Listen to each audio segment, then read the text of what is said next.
Di era media sosial ini, hidup tidak lagi hanya dijalani, ia juga ditampilkan. Kita makan, lalu memotretnya. Kita pergi, lalu membagikannya. Kita merasa sedih, tapi memilih diam, atau justru membungkusnya dengan kata-kata yang terlihat kuat. Pelan-pelan, hidup berubah menjadi fungsi, bukan hanya untuk dirasakan, tapi untuk dilihat. Dan tanpa kita sadari, kita mulai menjalani hidup seperti sebuah pertunjukan. Awalnya terasa wajar, media sosial memang diciptakan untuk berbagi. Tapi seiring waktu, batas antara berbagi dan mempertontonkan menjadi kabur. Kita tidak lagi bertanya, apa yang aku rasakan? Kita bertanya, apa yang pantas ditampilkan? Di detik inilah, hidup sebagai performa dimulai. Sosiolog Erving Goffman pernah menjelaskan bahwa kehidupan sosial manusia mirip dengan panggung teater. Dalam bukunya, The Presentation of Self in Everyday Life, ia menyebut bahwa manusia selalu memerankan diri di hadapan orang lain. Kita memilih kata, sikap, dan ekspresi agar diterima oleh lingkungan. Namun dulu, panggung itu terbatas. Di kantor, kita jadi profesional. Di rumah, kita jadi diri sendiri. Di antara teman dekat, kita bisa lengah. Media sosial menghapus batas itu. Sekarang, panggung ada di saku kita, dan penontonnya tidak pernah pergi. Setiap unggahan adalah pernyataan identitas. Setiap story adalah kurasi diri. Setiap caption adalah keputusan. Aku ingin dilihat sebagai siapa hari ini. Masalahnya, performa yang terlalu sering dimainkan perlahan menggantikan perasaan yang asli. Kita tidak lagi memastikan apakah kita bahagia. Kita memastikan apakah kebahagiaan itu terlihat meyakinkan. Muncullah fenomena yang akrab. Hidup terasa penuh, tapi kosong. Timeline ramai, tapi batin sunyi. Kita melihat orang lain selalu produktif, selalu traveling, selalu berkembang, dan meski kita tahu hanya sepotongan kecil dari hidup mereka, perasaan tertinggal tetap muncul, bukan karena hidup kita buruk, tapi karena hidup kita tidak terlihat sebaik milik orang lain. Disinilah performa orang lain mulai mempengaruhi cara kita menilai diri sendiri.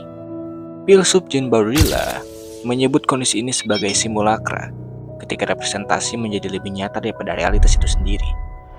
Dalam Simulacra and Simulation, ia menjelaskan bahwa manusia modern hidup dalam dunia tanda dan citra, bukan lagi pengalaman langsung. Di media sosial, kebahagiaan bukan lagi soal merasa cukup, ia soal tampak berhasil. Kesedihan bukan lagi soal dipahami, ini soal apakah layak untuk dibagikan. Bahkan, penderitaan pun bisa menjadi konten, selama dikemas dengan estetika yang tepat.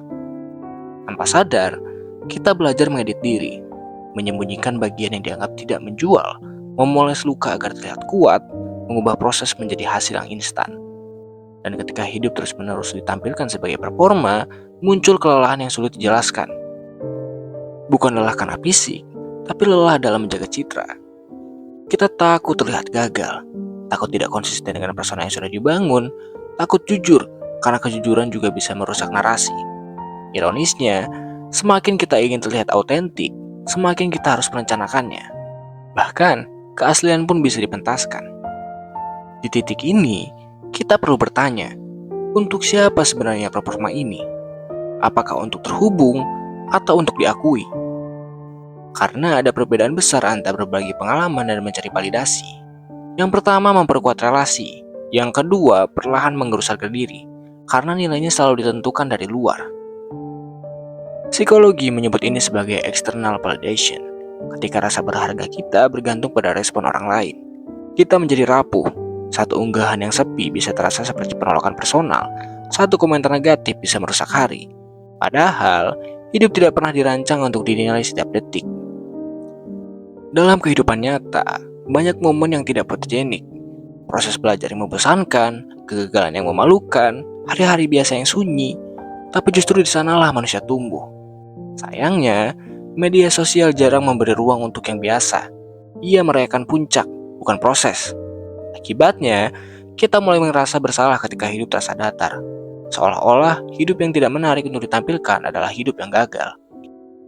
Padahal tidak semua yang bermakna perlu disaksikan. Hidup sebagai performa bukan berarti media sosial sebenarnya salah.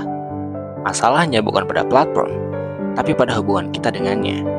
Ketika performa menjadi identitas, dan identitas menjadi beban, mungkin yang kita butuhkan bukan berhenti tampil sama sekali, tapi berani turun dari panggung sesekali.